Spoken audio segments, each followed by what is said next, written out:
Hello, everyone, and welcome to the first episode, I suppose, of The Lion's Den. That's what I decided to go with calling it, just because it's simple and slightly easy to Google and remember. It's not something difficult that you have to try and explain to people about what it is or how to spell it or any of that. It's just plain simple. I'm Matt, as usual. There's no one else here, it's just me. But it's funny thing, names, sort of nicknames are either a thing you have to establish yourself from the outset, or people eventually make them up for you. Myself personally, I either go by Matt or Matthew. I don't enjoy being called Matty, and I don't really know if there's any other variations on Matthew, how you can shorten it in that. I mean, obviously, people can extend it into other things or call you completely different names, but Matt is my preferred, not pronoun, but like name. So, last week discussed the joys of balloons with Animal Crossing's New Horizon, but now we have some sad news. So, I was hunting for those DIY recipes, which you get from balloons. The problem is, those balloons that hold DIY recipes that I wanted are only available for a certain period of time. That period of time was until the 6th of January, and when I went on the 8th of January to try and collect more of them, I was shocked and bewildered and mortified that I now couldn't get any more of the DIY recipes. But the interesting thing is, I remembered seeing this video about a thing called Nookazon. It's a play on, Tom Nook and Amazon. And the idea is that it's this online marketplace that you can go and meet other people who have the game and trade stuff. So you can trade any item that they have in their game for money, for Nook Miles tickets, for other items you might have. You can even buy villagers from people on Nookazon, so make of that what you will. But I had some interesting fun with that. I basically just became this rich, wealthy dude that really wanted specific DIY recipes. So I went online and was trying to bargain with people to get the recipes I wanted by offering them substantial amounts of money. By substantial amounts of money, I just mean sort of 100,000, 200,000 bells, which once you're in the late game of Animal Crossing is not really that much. But clearly, people were pleased with it because most of my offers were accepted almost instantly. So that was fun and also kind of thrilling, I suppose, to some degree, when you're trying to figure out how to get what you want without having to go through some ridiculous loops and paths.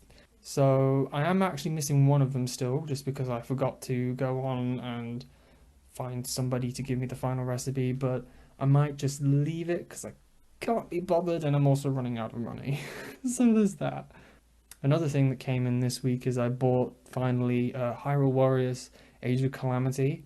Now, if you are a die-hard Zelda fan, I recommend picking this up. It is a ton of fun, and in this day and age, mindless button mashing to murder and mow down tons of enemies is just what the doctor ordered.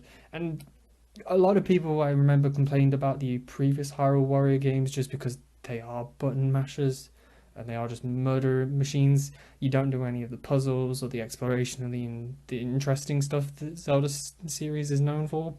But I think it still holds a lot of the Zelda charm, and the fact that you get to play as so many characters that you've never seen before is just so gratifying, especially because some of them are utterly amazing. I mean, from for context, the game is set during the time before the Calamity in the Breath of the Wild game, which means you get to play as all of the champions, and that is amazing. And I love it, and I cannot express my fondness for this game already, and I've only played maybe 3-4 hours of it. So that's certainly gonna keep me going for a while. I'm not gonna say too much about the story of the game, just because I don't know much of it myself. But I suppose to try and hook you in, it's the that it's set in the time before the Calamity. So all of those cutscenes you saw in Breath of the Wild of them revving up and preparing, it's set during that period of time. So something, there's a bad guy, probably deal with it, you know. So I will definitely be playing more and more of that. So moving slowly away from gaming, we'll jump over to the fun side of exercise. So obviously, we all know that in this day and age, especially with lockdown, that we're not getting out, we're not doing exercise enough to keep our body going. You may be putting on weight, or you may be finding your mood is dropping a lot, you don't have a lot of energy. So I finally started to pick up doing home exercise a bit more now, because obviously as of recording this, gyms are not open, so I can't go and spend an hour lifting a bunch of heavy weights, sadly. But I am enjoying it. I think it is helping my mental state a bit, because I'd been noticing after Christmas my mind had just kind of become a bit frazzled, a bit fragmented. Having just an hour period of my day where I do some exercise, move my body, get my physical side going, instead of my mental side, it does help, and I think it's a balancing act. So that is definitely something I'm enjoying, though I was dying a little bit after it because, I'd been sat around for 2, 3 weeks just playing games or doing Christmas or doing work. And I mean, New Year's and Christmas is tons of food, which is not good if you're not getting out and then burning it off, or at least utilizing the tremendous amounts of energy you would have been storing otherwise. I suppose on a slightly sadder note, or not sad but scary note, recently this week, I think it was probably Monday, Tuesday, our cat, who's called Holly, love her. She's 9 years old, I think, at this point. She was starting to act really weird. She didn't seem to be interacting with us very much. She was sleeping a lot. She wasn't eating. She had very rapid breathing. That was the biggest sign. And we were all quite concerned. So eventually we just did decide to go to the vet when we realised that the symptoms were quite severe. And that was a joy.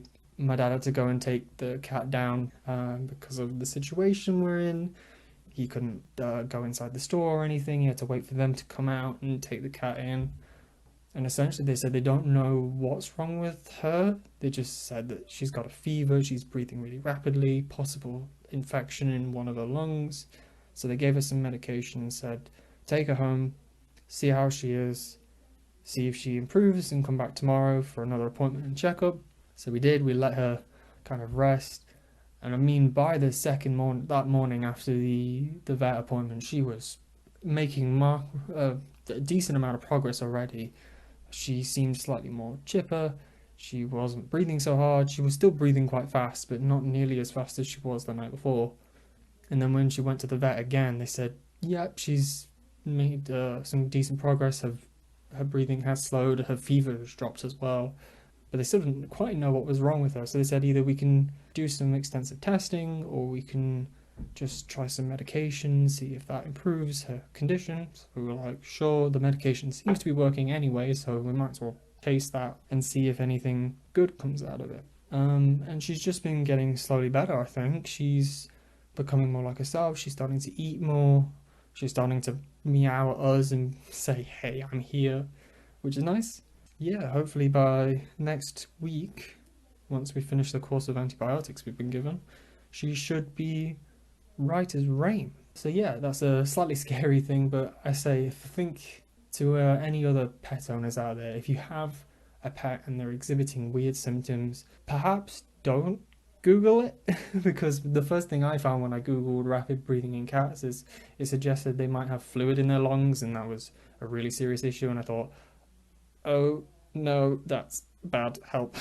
But clearly it's not something so serious. It's possibly just the equivalent of a cold or the flu in humans that she's just picked up from somewhere, because she is making quick progress. I mean, it's only been 2, 3 days since we sent her to the vet and she's already seeming a million times better than she was. So look after your pets, that's what I'm saying. Don't neglect them, which I'm sure most of you don't. But yeah, that's about the 10-minute mark. I've done enough rambling of the rubbish that's going on in my life, but hopefully that gives you a little something to listen to whilst you're bored. We're all bored, really, and the situation we're in is going on and on and on, but we just have to be patient, I think, and sit it out. But other than that, I guess I will see you next week. Bye.